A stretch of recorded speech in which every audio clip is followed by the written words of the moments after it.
Halo, assalamualaikum warahmatullahi wabarakatuh. Jumpa lagi dengan Ego. Kali ini saya akan membahas masalah cara menghadapi debt collector yang datang ke rumah. Masih banyak yang bingung bagaimana caranya menghadapi debt collector yang datang ke rumah. Debt collector kalau datang ke rumah itu nggak perlu khawatir. Debt collector itu manusia biasa juga. Jadi kali ini saya akan kasih tahu contohnya. Yang pertama kalian lakukan itu kan harus siap mental dulu. Mental dalam arti kata hatinya harus kuat. Kuatkan dulu. Kalian kan bukannya tidak mau bayar. Dikarenakan kondisi kalian yang lagi sulit. Ya mungkin saat ini kalian belum bisa bayar. Tapi nanti kalau ada uang kan pasti kalian bayar. Jadi kalau ada debt collector yang datang ke rumah, dia tanya, "Permisi Pak, saya dari perusahaan kartu kredit. Di sini mau menanyakan masalah pembayaran Bapak." Kalian bilang aja, "Maaf Pak, saya saat ini lagi sedang tidak ada uang. Saya lagi kebingungan mau bayar pakai apa Pak. Saya tidak kerja lagi. Bisnis saya menurun. Bisnis saya lagi mandek. Keluarga saya ada yang sakit.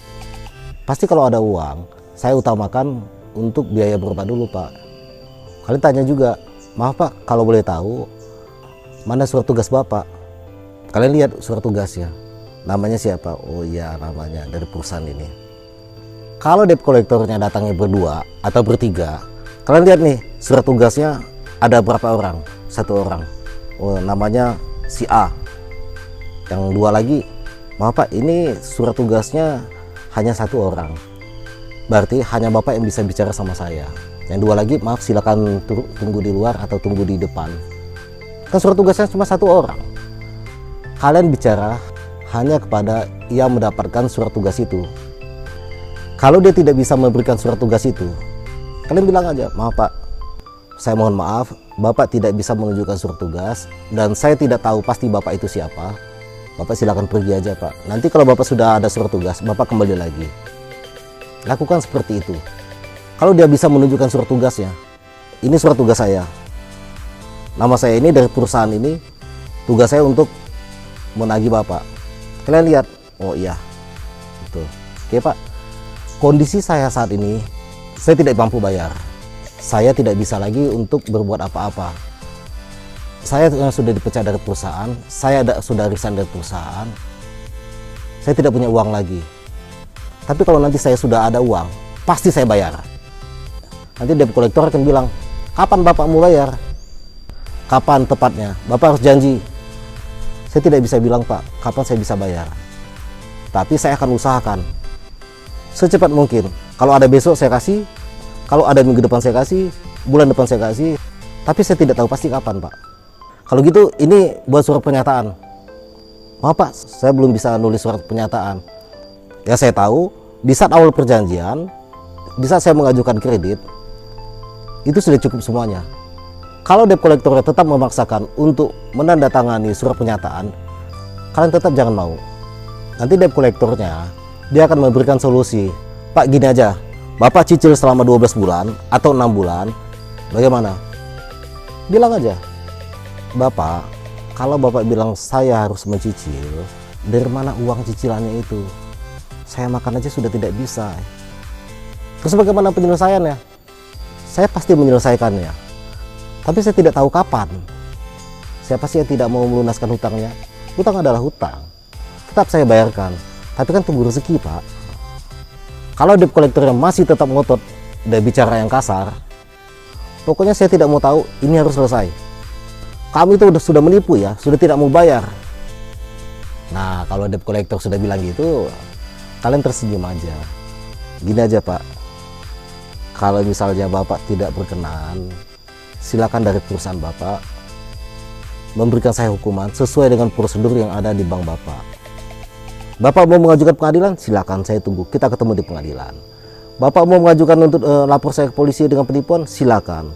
Tapi ingat ya Pak, saya bisa menuntut Bapak balik loh." Gitu aja.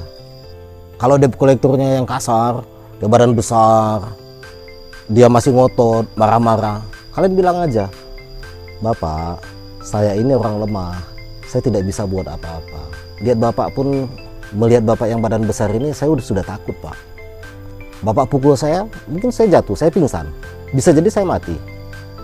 Tapi bapak harus ingat, saya bisa buat bapak lebih sengsara loh, Pak. Bapak harus kasihan sama anak istri bapak di rumah. Saya bisa laporkan bapak ke polisi loh. Bapak tahu nggak aturannya? Bapak tahu nggak kalau menagih itu tidak boleh kasar-kasar, Pak. Saya sudah kena BI checking. Saya tidak bayar sudah kena BI checking, Pak. Itu sadisme saya. Saya juga sudah dikenakan denda. Itu sadisme saya. Digitukan aja. Tapi kalau dia tetap kasar, Bapak, saya persilakan Bapak keluar aja, Pak. Daripada Bapak marah-marah yang tidak tahu juntrungannya, silakan Bapak keluar aja. Atau saya suruh tetangga atau siapa untuk usir Bapak dari sini. Saya terima, saya punya hutang, tapi tetap juga Bapak harus tahu juga permasalahan saya. Tapi kalau Bapak sudah tahu permasalahan saya, tapi Bapak masih tetap tidak mau tahu, nah itu masalah Bapak lagi, bukan masalah saya. Bapak silakan pergi aja, Pak. Usir aja baik-baik. Kalian tetap harus tenang ya, jangan sampai kalian emosi. Debt collector kalau kalian emosi, dia dengan senang hati. Kalau kalian berani memukul debt collector, pasti debt collector itu akan melapor polisi. Dia buat laporan bahwasanya ini penganiayaan. Kalian juga yang sengsara kan. Jadi untuk menghadapi debt collectornya harus dengan hati yang dingin. Nanti debt collector akan bilang juga, jual motornya lah. Tuh ada barang-barangnya. Kita sita aja, kita ambil. Tunggu dulu, Pak. Kalau Bapak mau ngambil motor saya, kendaraan saya ini, atau mengambil barang-barang milik saya, Bapak silakan ajukan ke pengadilan. Nanti kita ketemu di pengadilan. Tapi yang jelas Bapak bicara seperti ini adalah suatu hal intimidasi loh. Saya bisa laporkan Bapak. Jadi kalian harus berani juga sama debt collector. Setiap debt collectornya mengintimidasi kalian jawab aja, kalian lawan.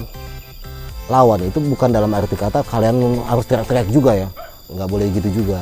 Tetap bersopan, tetap senyum juga.